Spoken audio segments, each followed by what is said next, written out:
দুলু আহমেদে কৈছে জুবিন গাৰ্গ এটা দালাল, জুবিন গাৰ্গ এটা ভণ্ড, জুবিন গাৰ্গ এটা অভদ্ৰ। জুবিন গাৰ্গে অসমীয়া জাতিৰ বাবে যিমানখিনি কাম কৰিছে ন, দুলু আহমেদৰ নিচিনা মানুহ এটাই 10টা জনম ল'ব লাগিব, তেতিয়াও চাগে জুবিন গাৰ্গৰ সমান নহ'ব।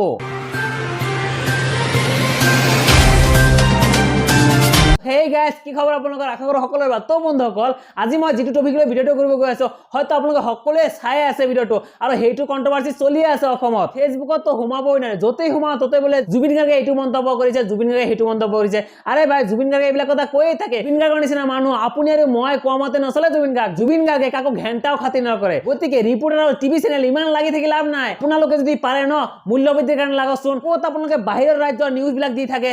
আরে ভাই, পিঁয়াজ বলে 25 টাকা হয়ে গেছে, রন্ধন গ্যাসের মূল্য বলে আপনার 450 টাকা হয়ে গেছে। এইবিলাক নিউজ আপনি ক'ত পায়? জনসাধাৰণক বেঙা কোন বনাই আছে? এইবিলাক টিভি চেনেল আৰু ৰিপৰ্টাৰ বিলাকেহে বেঙা বনাই আছে। গতিকে আপোনালোকে পাৰে যদি মূল্য বৃদ্ধিৰ কাৰণে নাগক। আৰে ভাই, জুবিনে কিবা এটা কথা কৈছে, সেইবিলাক কথা ইমান লাগি থাকিব লাগে নে? আৰে জুবিনে কিবা এটা কথা কৈছে, আপোনালোকে শুনা পাইছে, সেই কথা। আৰে জুবিনে তো এনে কৈয়ে থাকে, গতিকে সেইবিলাক কথা কিয় গুৰুত্ব দি আছে আপোনালোকে? সেইবিলাক কথা গুৰুত্ব নিদি কেনে আপোনালোকে কামৰ প্ৰতি ধ্যান দিয়কচোন। ৰাজনীতি কৰা মানুহবিলাকৰ মাথা এটা ফুটাহে পাব লাগে। আৰে সৰু এটা ফুটা হ'লে মানে কি, এইটো আঙুলি সোমাই লাগিলে ডাঙৰ এটা ফুটা কৰি দিব। আৰে ভাই, জুবিন গাৰ্গ ন আপোনালোকৰ কথা মতে উঠি বহি থকা মানুহ নহয়। জুবিন গাৰ্গ যি মন যায় জুবিন গাৰ্গ তাকেই ক'ব।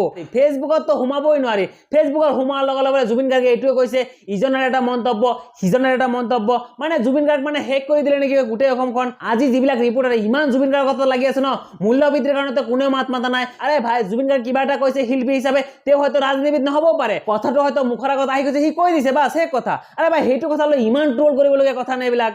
কাম জুবিনে কি কৰিছে না কৰিছে সেইটো কথা বাদ দিয়ক, আপোনালোকে কি কৰিছে সেইটো কওকচোন। আপোনালোকেতো একো কৰিব পৰা নাই। আৰু কিছুমান অলগদ্য আছে, সেইবিলাক এনেকুৱা কথা কৈছে, জুবিনে নেকি যুৱ সমাজক ধ্বংস কৰিলে। জুবিন গাৰ্গে কেনেকুৱাকে যুৱ সমাজক ধ্বংস কৰিলে সেইটো কওকচোন।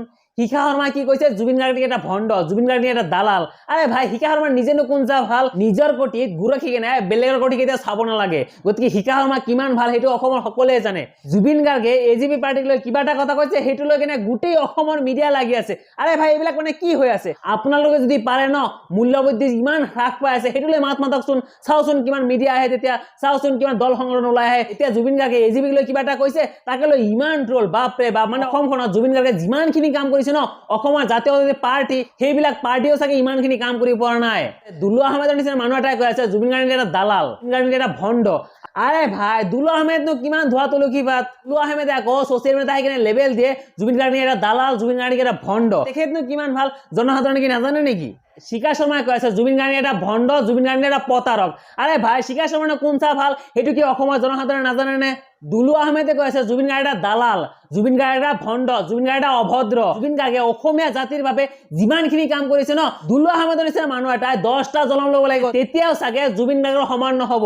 তো গাইজ, শিখা শৰ্মা আৰু দুলু আহমেদ কিমানখিনি ভাল এবাৰ কমেণ্ট কৰি জনাওকচোন আপোনালোকে। আৰু আজিৰ এই ভিডিঅ'টো সকলোৱে শ্বেয়াৰ কৰক। প্ৰতিজন অসমীয়া মানুহৰ মোবাইলে আজিৰ এই ভিডিঅ'টো যায়।